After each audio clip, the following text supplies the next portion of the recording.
Lectura del libro de los Hechos de los Apóstoles. En aquellos días, un fariseo llamado Gamaliel, doctor de la ley, respetado por todo el pueblo, se levantó en el Sanedrín, mandó que sacaran fuera un momento a aquellos hombres y dijo: Israelitas, piensen bien lo que van a hacer con esos hombres. No hace mucho salió un tal Teudas, dándoselas de hombre importante, y lo siguieron unos 400 hombres. Fue muerto, y todos los que le seguían se dispersaron, y todo acabó en nada.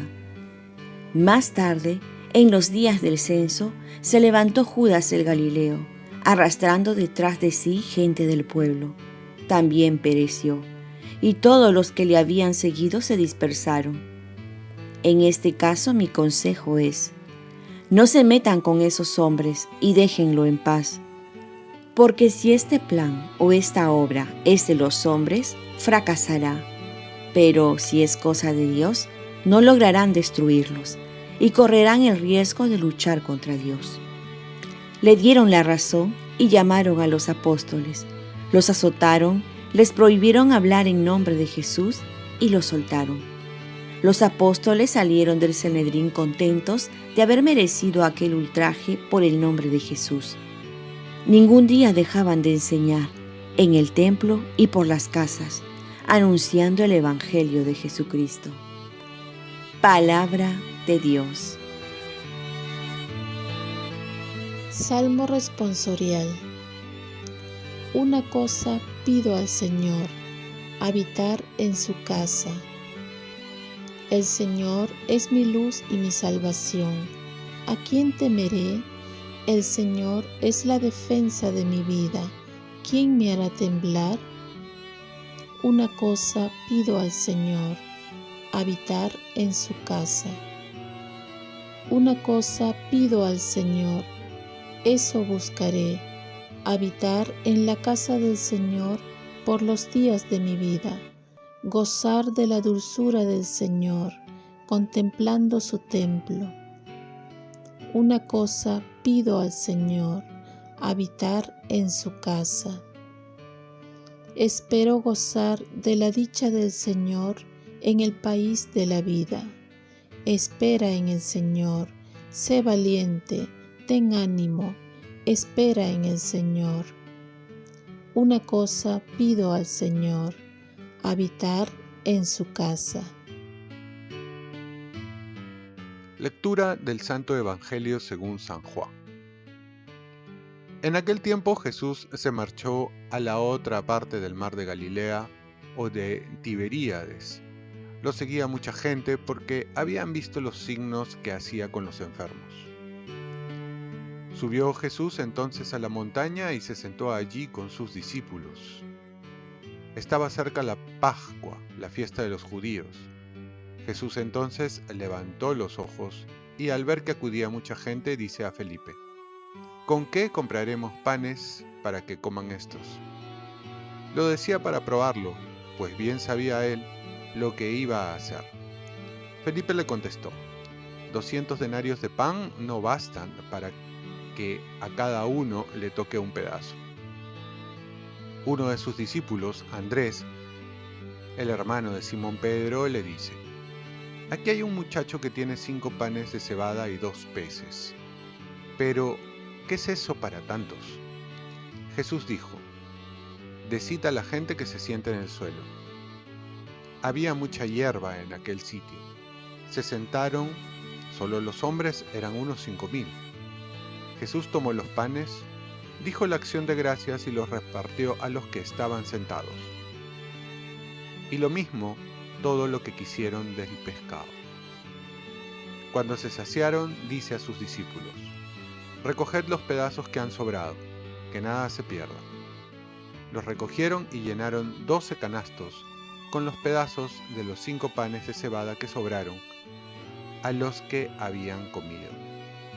La gente entonces, al ver el signo que había hecho, decía: Este es verdaderamente el profeta que va a venir al mundo. Jesús, sabiendo que iban a llevárselo para proclamarlo rey, se retiró otra vez a la montaña él solo. Palabra del Señor.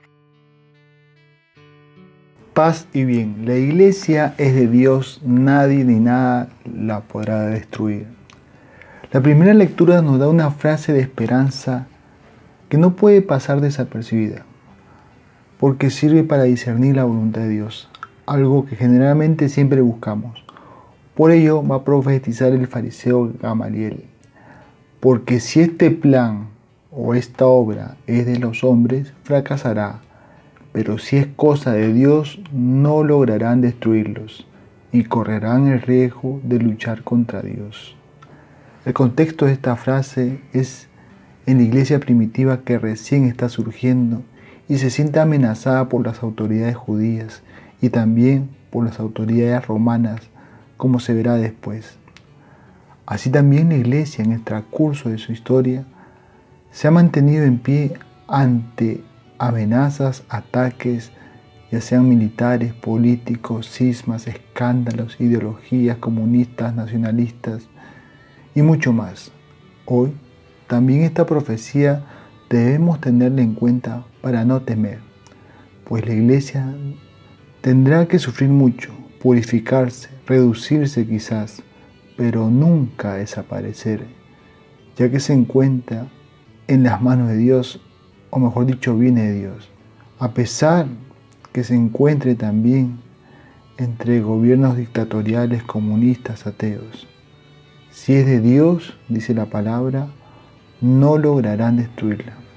Así que no perdamos de vista que la fe nunca va a desaparecer, pues no se puede tapar la luz con la oscuridad. Por otro lado, muchas veces pueden atacar a la Iglesia Católica con esta frase que dice: la religión es el opio del pueblo.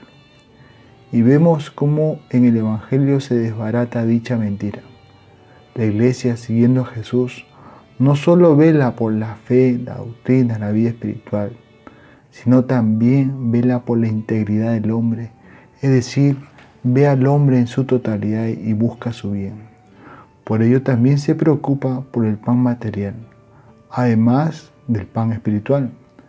Jesús nos muestra un claro ejemplo al preocuparse por el plan material.